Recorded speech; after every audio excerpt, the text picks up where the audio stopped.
Manatili sa Panginoon. Ako po si Father Fiel Pareha at ito po ang ating segment, ang Daily Devotion, na kung saan tayo po ay magdarasal, magbabasa at magninilay kasama ng salita ng Diyos sa buong taon. Manalangin tayo. Sa ngalan ng Ama, ng Anak at ng Espiritu Santo. Amen.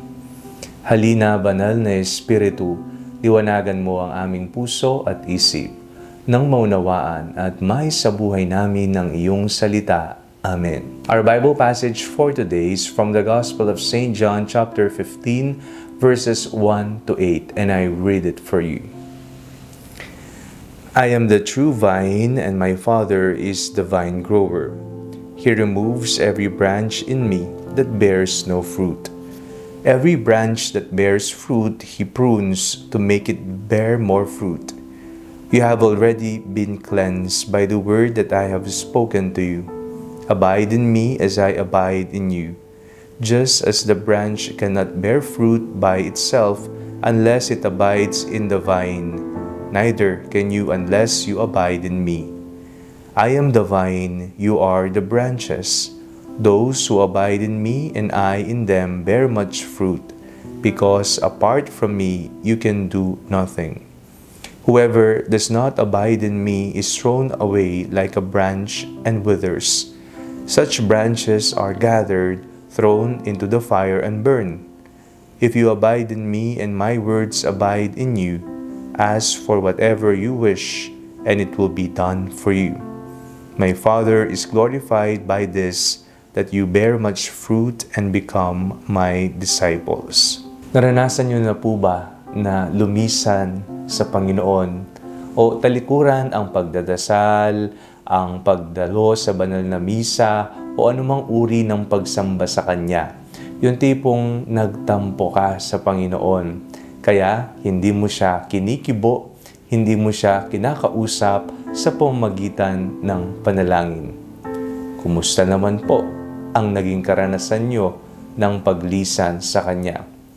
Sa katunayan, hindi naman natin magagawa talaga na umalis sa Kanya, sapagkat ang Diyos ay Emmanuel. Siya ay nasa piling natin palagi. Pero ang puso natin, kapag ito ay iniaalis natin o kaya itinatago natin sa pagmamahal sa Kanyang ngalan, doon tayo nagkakasala. Sapagkat ang ating mga puso ay nilikha para sa Kanya upang mahalin Siya, purihin Siya, at kilalanin Siya ng husto. Sa ating pong binasang Ebanghelyo, winika ng Panginoong Jesucristo, ang sino man nalilisan, aalis, ay hindi mananagana. Hindi mamumunga ang sino mang aalis sa piling ng Diyos. Abide in me as I abide in you. Just as the branch cannot bear fruit by itself unless it abides in the vine, neither can you unless you abide in me. Kagaya po ng isang sanga na nakadikit sa puno, kaya siya namumunga sapagkat ang kaniyang pundasyon at pinanggagalingan ng sustansya na kailangan niya para siya ay managana sa bunga ay nanggagaling at nag-uugat lamang sa puno. Si Jesus ang pinagmumulan ng lahat ng biyaya sa ating buhay. Siya rin ang pinagmulan ng ating buhay. Siya rin ang ating pinakamamahal na Panginoon. Kaya pakaisipin po nating mabuti kung tayo pala ay aalis sa Kanya, kung itatago natin ang ating puso sa Kanya at hindi Siya mamahalin, wala tayong mararating. Manalangin tayo. Panginoong Jesucristo, patawad po sa mga panahon na nililisan po namin kayo at ipinagpapalit sa mga walang kwentang bagay ng mundo. Amen. Sa ngalan ng Ama, ng Anak at ng Espiritu Santo. Amen. Huwag po ninyong kalimutang i-like ang video ito. Mag-comment po kayo and share it with your family and friends. Ang Panalangin Bago Matulog ay may sariling Facebook page na po. Huwag niyo pong kakalimutang mag-like at mag-follow dito, and do not forget to subscribe to our YouTube channel.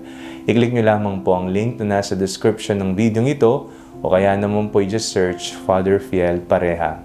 At kung nais niyo pong maging updated sa ating pagpapahayag, you can join our broadcast channel dito po sa ating Facebook page. God bless you po.